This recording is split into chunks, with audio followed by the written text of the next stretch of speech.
Vote বড় বালাই। ভোটারদের মন পেতে কত কি যে করতে হয় প্রার্থীদের, তার অন্তত ঠিক ঠিকানা নেই।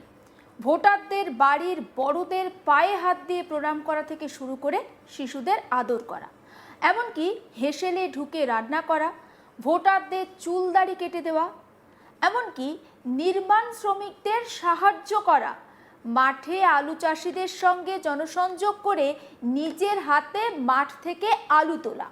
আর এবার প্রচারে বেরিয়ে বাচ্চাদের ক্রিকেট খেলতে দেখে গাড়ি থামিয়ে সোজা মাঠে ছুট। এরপর বেশ কিছুক্ষণ ক্রিকেটও খেলেন ওই প্রার্থী। প্রথমে ব্যাট আর তারপর বেশ কিছুক্ষণ বলও করতে দেখা যায় প্রার্থীকে।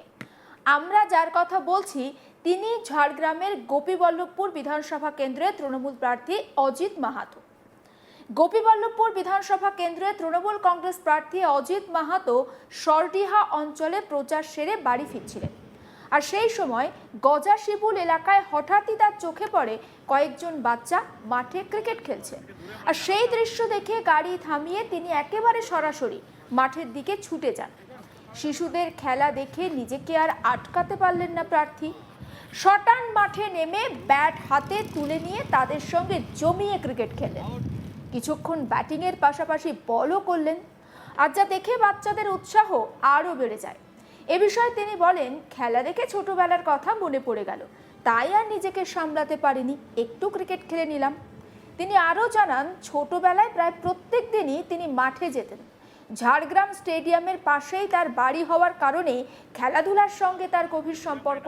আর তাই প্রচারের ব্যস্ততা, সারাদিনের ক্লান্তি সত্ত্বেও মাঠে নেমে একেবারে খেলায় মাতলেন। খেলাধুলা তার জীবনের একটি গুরুত্বপূর্ণ অংশ। ভবিষ্যতে সুযোগ পেলে গোপীবল্লভপুর বিধানসভায় খেলাধুলার উন্নয়নে আরও জোর দেওয়ার প্রতিশ্রুতিও দিয়েছেন তিনি। রাজনৈতিক ময়দানে আত্মবিশ্বাসী অজিত মাহাতো মাঠের খেলায় যেমন ছক্কা হাঁকিয়েছেন, তেমনি নির্বাচনে একেবারে প্রতিপক্ষ বিজেপি প্রার্থীকে হারিয়ে জয় ছিনিয়ে আনবেন বলেই আশাবাদী তিনি। শুনে নিন অজিত মাহাতো তৃণমূল প্রার্থীর বক্তব্য। আজকে আমাদের সরডিয়াতে মিছিল ছিল। মিছিল যখন শেষ হয়ে গেছে, সেটা বাড়ি ফেরার পথে, আমাদের দলীয় কার্যালয় ফেরার পথে দেখলাম যে মাঠে বাচ্চারা খেলাধুলা করছে। দেখে আমার ওই ছোটবেলার কথা মনে পড়ে গেল। তাদের সঙ্গে একটু খেললাম, খুবই ভালো লাগলো। এবং তাদের আমি বলেছি যে আমাদের এই বিধানসভাতেই খেলার যে ব্যাপারটা আমি এর আগেও দেখেছেন আপনারা, যে আমাদের মাননীয় মুখ্যমন্ত্রী মমতা বন্দ্যোপাধ্যায়কে একটা একাডেমির কথা বলেছিলাম, ফুটবল একাডেমি। এবং আমি যাতে এই ক্রিকেট খেলারও যাতে উন্নত হয় আমাদের এই বিধানসভাতে, সেদিকেও আমি লক্ষ্য রাখবো। এবং আমাদের ছোট ছোট বাচ্চারা খেলছিল, খুবই ভালো লাগলো। এবং প্রচারের শেষে মানে একটু খেললাম, সত্যি ছোটবেলার কথা মনে পড়ে গেল। ছোটবেলায় কি খেলাধুলা খুব ভালো ছিলেন? খুব ভালো ব্যাপারটা নয়, কিন্তু খেলাধুলা করতাম, শরীরচর্চা করতাম। কারণ আমার, আপনারা জানেন যে বাড়ি স্টেডিয়ামের একদম সামনে, বাড়ি থেকে বেরোলে স্টেডিয়াম। তো সেই জায়গা থেকে সবসময় দেখেছি এবং মাঠেই ম্যাক্সিমাম সময় আমরা কাটিয়েছি। খুব ভালো লাগে এবং আমি চেষ্টা করব যে আমাদের এই বিধানসভাতে খেলাধুলার মান যাতে ভালো হয়, যাতে উন্নততর হয়। এবং আমি আমাদের মাননীয় মুখ্যমন্ত্রী মমতা বন্দ্যোপাধ্যায়কে আমার পক্ষ থেকে আমি বলবো, এই বিধানসভাতে যাতে আমাদের এই জায়গা থেকে বিধানসভার ছেলেমেয়েরা যাতে ভালো জায়গায় সুযোগ পায়, খেলাধুলা করতে পারে। আমি চেষ্টা করবো আমার তরফ থেকে যতটুকু যা করার, অবশ্যই তাদের পাশে থাকবো। আর এ বিষয়ে আমার কলিগ দেবেন্দ্রনাথ তিওয়ারি তার রিপোর্টে কি তুলে ধরেছেন, আসুন দেখাই। প্রচার শেষে ফেরার পথে ক্রিকেট ময়দানে নামলেন প্রার্থী অজিত মাহাতো। সারাদিন তিনি প্রচার করেছেন, বিভিন্ন জায়গাতে ঘুরে বেড়িয়েছেন এবং রাস্তায় রাস্তায় তার বাইক মিছিল, তার জনসংযোগ কর্মসূচি ছিল। সন্ধ্যাবেলায় তিনি বাড়ি ফেরার পথে দেখতে পান কচিকাচারা মাঠের মধ্যে ক্রিকেট খেলছে। দেখতে পেয়ে তিনি মাঠে নামলেন এবং তাদের সঙ্গে ক্রিকেট খেললেন। এবং তিনি জানালেন যে বাচ্চারা ক্রিকেট খেলছে দেখেই তার ছোটবেলার কথা মনে পড়ে গেছে এবং তিনি তার জন্য মাঠে নামেন এবং ক্রিকেট খেলেন। ক্রিকেট ময়দানে যেমন তিনি ছক্কা হাঁকিয়েছেন, অজিত মাহাতো জানান যে তিনি রাজনৈতিক ময়দানও, রাজনৈতিক লড়াইও তিনি ছক্কা মারবেন এবং তিনি গোপীবল্লভপুর বিধানসভা জয়ী হবেন এবং তার প্রতিদ্বন্দ্বীকে তিনি ছক্কার মতন মেরে রাজনৈতিক ময়দান থেকে বাইরে করবেন। অজিত মাহাতো সারাদিনই প্রচার করছেন, ঘুরে বেড়াচ্ছেন বিভিন্ন জায়গাতে। আমরা যেটা লক্ষ্য করা যাচ্ছে যে জনসমাগম প্রচুর মাত্রায় দেখা যাচ্ছে এবং বিভিন্ন সময় দেখা যাচ্ছে যে বিজেপির কিছু কর্মী এবং সমর্থকরা দল ছেড়ে তারা তৃণমূলে যোগদান করছেন। সারাদিন তার কর্মসূচি চলছে।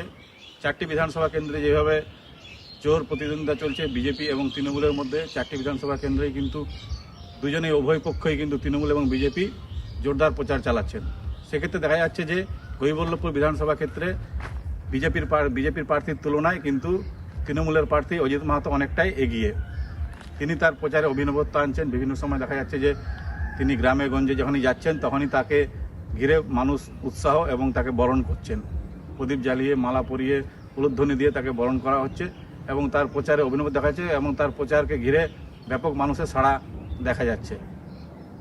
অজিত মাহাতোর এই ক্রিকেট খেলাকে তিনি যেটা জানাচ্ছেন যে ক্রিকেট তিনি ছোটবেলা থেকেই খেলতেন, তার বাড়ি হচ্ছে স্টেডিয়ামের পাশে এবং তিনি প্রতিনিয়তই কিন্তু মাঠে যেতেন, মাঠে ক্রিকেট খেলতেন এবং দেখা যাচ্ছে যে রাজনৈতিক ময়দানে নেমেও সন্ধ্যাবেলায় বাড়ি ফেরার সময় তিনি ক্রিকেট ময়দানে নেমে পড়েন এবং ক্রিকেট খেলেন। এই মুহূর্তে উভয় পক্ষই কিন্তু প্রচারে জোর দিয়েছে। যদিও গৈবল্লভপুর বিধানসভা কেন্দ্রে বিজেপি প্রার্থীর তুলনায় তৃণমূলের প্রার্থী অজিত মাহাতো অনেকটাই প্রচারে এগিয়ে আছেন। তার কারণই হচ্ছে যেখানে তিনি যাচ্ছেন সেখানে জনসমাগম ঘটছে এবং তিনি তার প্রচারের মাঝেই বেশ কিছু কর্মী সমর্থক বিজেপির তারা তৃণমূলে যোগদান করছেন। ক্রিকেট ময়দানে তিনি যেমন ছক্কা হাঁকাচ্ছেন সেরকম রাজনৈতিক ময়দানে ছক্কা হাঁকাবেন বলে তিনি জানাচ্ছেন। বিজেপির প্রার্থীর যে প্রচার বিভিন্ন সময় দেখা যাচ্ছে বিভিন্ন গ্রামে সেরকমভাবে লোক সমাগম না হলেও তৃণমূলে কিন্তু প্রচুর পরিমাণে লোক সমাগম হচ্ছে, সেটা কিন্তু লক্ষ্য করা যাচ্ছে। প্রচারের কিন্তু অভিনবত্ব আছে তৃণমূল প্রার্থী, বিভিন্ন রকমভাবে তিনি অভিনবত্ব দেখাচ্ছেন প্রচারে। মানুষ কিন্তু তার প্রচারে সাড়া দিচ্ছে এবং জনসমাগম ঘটছে। 4টি বিধানসভা কেন্দ্রেই কিন্তু এই মুহূর্তে লড়াই খুব জোরদার চলছে।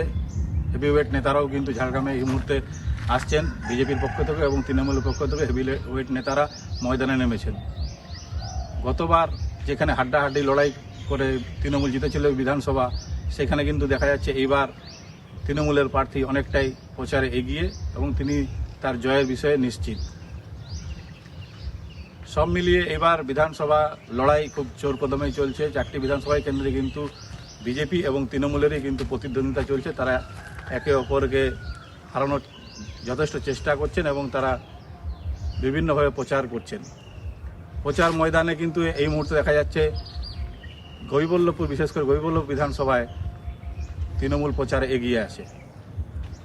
ক্রিকেট ময়দানে খেলা এবং তার প্রচার করা অভিনবত্ব মানুষ কিন্তু এটা ভালো চোখেই নিচ্ছেন।